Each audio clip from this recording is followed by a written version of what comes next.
Let me tell you something shocking. If I find two lands, one 4 million naira and the other one is 8 million naira, I will not automatically choose the cheap one, right? Because the price does not actually tell you if you have a bargain or you have a problem.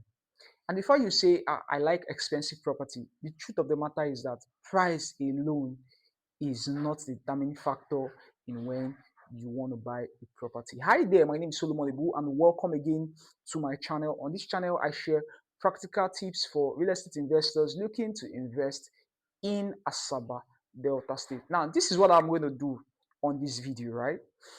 Now, I'm going to explain how I look out for properties before I buy them, so that you as an investor could learn from my own experience or practice. Now, the first thing I want you to know is that cheap doesn't mean valuable, right? A land can be cheap, but at the same time doesn't mean it's going to be valuable in the future to come. Now, don't get me wrong, not all cheap lands are, or will not be valuable.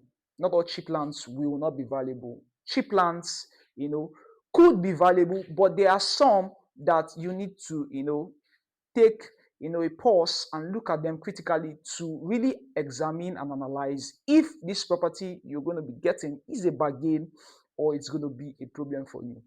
Now, realistically, there are factors that could make a land very cheap. Number one is accessibility, road access to the property, right? It could make a land really cheap. Now, incomplete documents could actually make a land cheap. Wrong ownership, somebody claiming ownership of a land could make a land cheap. A land having communal issues could make a land cheap because they just want to sell it off and remove the problem from their neck.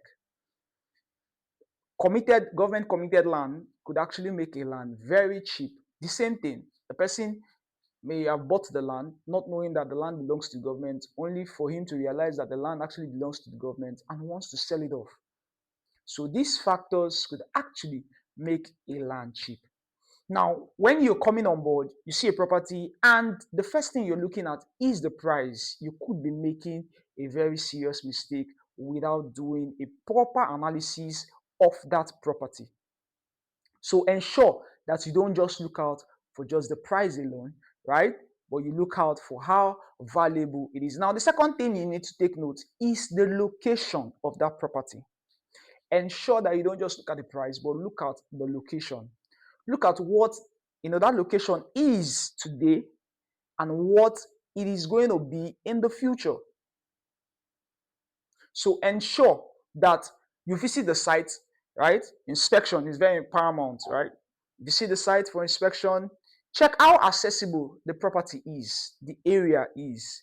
Check for landmarks in that location. Check for estates. Check for infrastructures in that location. Check for the movement of people in that location. It's very, very important.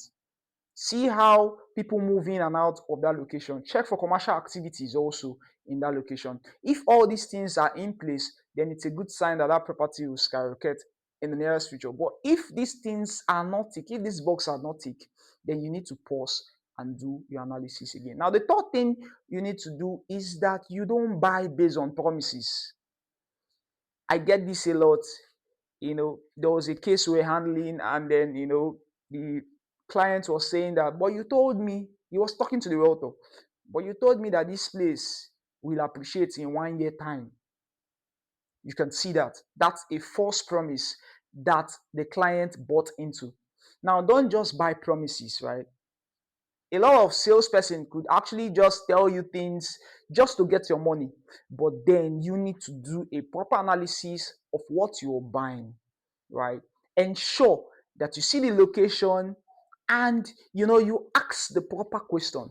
Now, this is it. This is how this location is today, right? What is going to happen in the nearest future? Ensure that you see what is on ground first.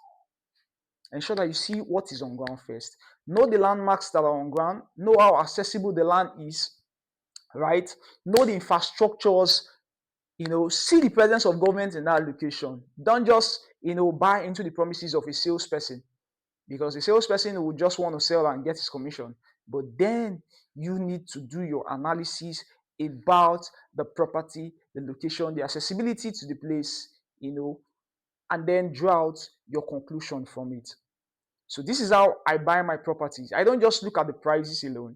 I look at how valuable it will be for me in the nearest days to come. So if you're an intending investor looking to, buy a land in Asaba or in Nigeria right now, I would like you to follow this roadmap, looking at these metrics before you make payments. Because looking at these metrics will save you a whole lot of stress. It will save you a whole lot of heartbreaks in the future.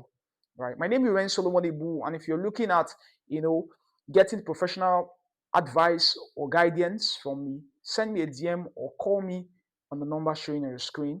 Until I see you on my next video. Bye for now.